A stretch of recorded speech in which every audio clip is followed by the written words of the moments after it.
Magandang araw! Ito ang kwento natin sa araw na to. 15 araw, ito ay kwentong pambata ukol sa COVID-19. Ito ay kwento ni Sarah Jen C. Pakarangan at guhit ni Jonah L. Burlaza. Simulan na natin. 15 araw. Isang overseas Filipino worker si Mang Bert, tatay ni Mimi. Kailangan niya magtrabaho sa Saudi para matugunan ang pangangailangan ng kanilang pamilya. 3 taon pa lamang si Mimi nang umalis siya. Napakahaba ng 2 taon, 2 kaarawan ni Mimi at ni Aling Rosa, 2 Pasko at Bagong Taon, 2 graduation ni Mimi mula sa daycare at marami pang pagdiriwang ang hindi nadaluhan ni Mang Bert sa loob ng 2 taon. Sa wakas, dumating na ang araw na pinakahihintay ni Mimi. Uuwi na si Mang Bert. Kahit 2 buwan lang, basta magkakasama lang sila bilang isang pamilya. Sabik na sina Mimi at Aling Rosa. Nanay, sabik na po talaga akong makita si tatay. Di po ba at uuwi na siya ngayon? Patalong-talong tanong ni Mimi kay Aling Rosa. Oo anak, ngayon na ang pagdating ng tatay. Malungkot na sagot ni Aling Rosa. Niyakap ni Aling Rosa ang anak. Hindi pa kasi didiretso ang tatay mo rito sa atin pagkagaling niya sa airport. Bakit po? Akala ko po ba darating na si tatay ngayon? Yun po ang sabi niya nung huling tawag niya, hindi ba? Sagot ni Mimi habang unti-unting tumutulo ang luha. Ipinaliwanag ni Aling Rosa kay Mimi ang patungkol sa COVID-19, isang uri ng sakit na mabilis kumalat.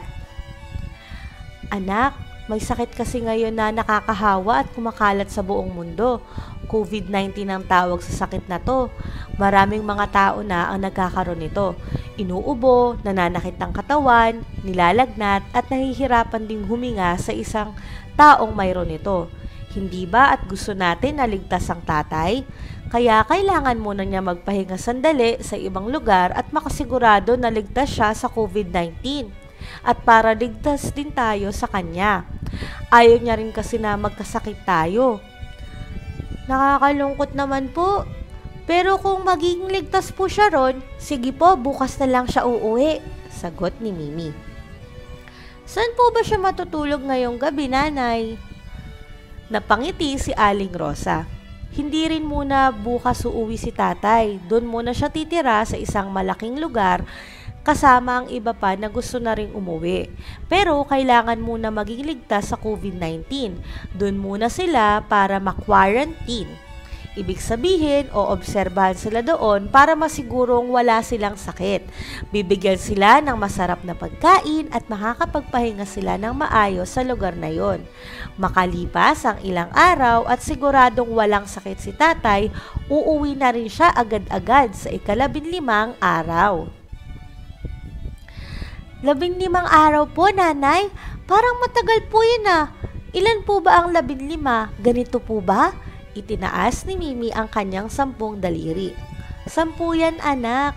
Idinagdag ni Aling Rosa ang 5 niyang daliri sa kaliwang kamay. Ayan, 15 na. Sabay na nagbilang ang mag-ina. 1, 2, 3, 4,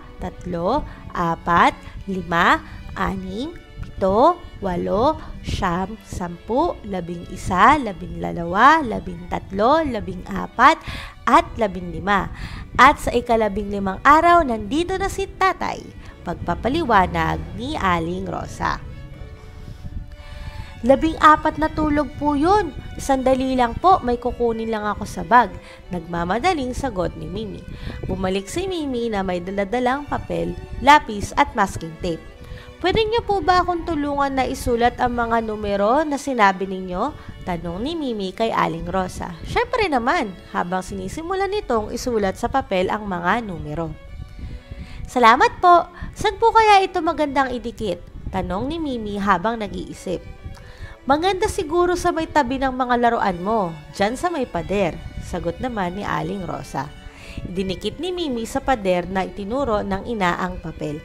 Ayan po, lalagyan ko po ng happy face ang bilang 1 bukas pagkagising ko. Tuwing umaga, bago mag-almusal, ginuguhitan ni Mimi ng happy face ang bawat numero sa papel. May happy face na ang bilang 1, 2, 3, 4, 5, 6, 7, 8,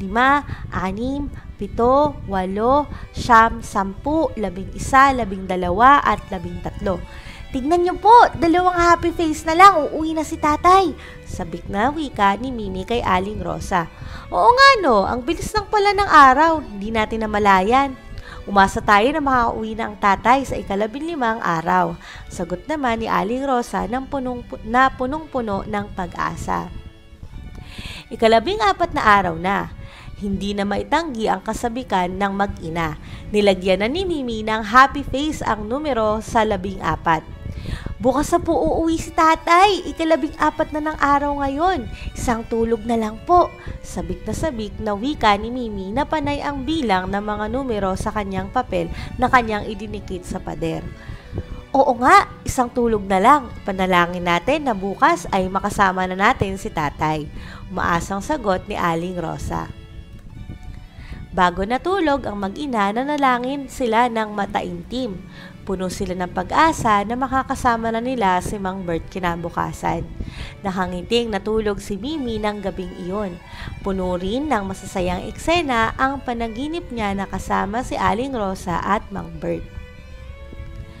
Maagang nagising si Mimi kinabukasan, pero mas maagang nagising si Aling Rosa. Naging abala siya sa paghahanda ng mga pagkaing paborito ni Mang Bert. Ika-15 araw na po, uuwi na po si tatay. Tuwang-tuwang sabi ni Mimi habang tumatakbo papunta sa papel na nakadikit sa pader. 1, 2, 3, 4, 5, 6, 7, 8, 9,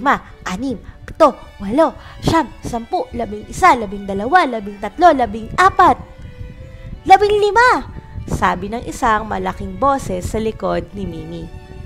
Natigilan si Mimi. Imbis na dumiretso sa pader, umikot siya at nagulat sa nakita. Tatay! Nandito na po kayo! Niyakap ng mahigpit ni Mang Bert si Mimi at Aling Rosa. Nandito na ang tatay, anak. Malakas at malusog. Balita ko, anak. Husay mo nang magbilang ah. Sabi ni nanay, palagi mo raw binibilang ang mga araw bago makauwi ang tatay. Ikwento mo naman sa akin, sabi ni Mang Bert habang kalong-kalong si Mimi. At dyan na nagtatapos ang ating kwento. Paalam!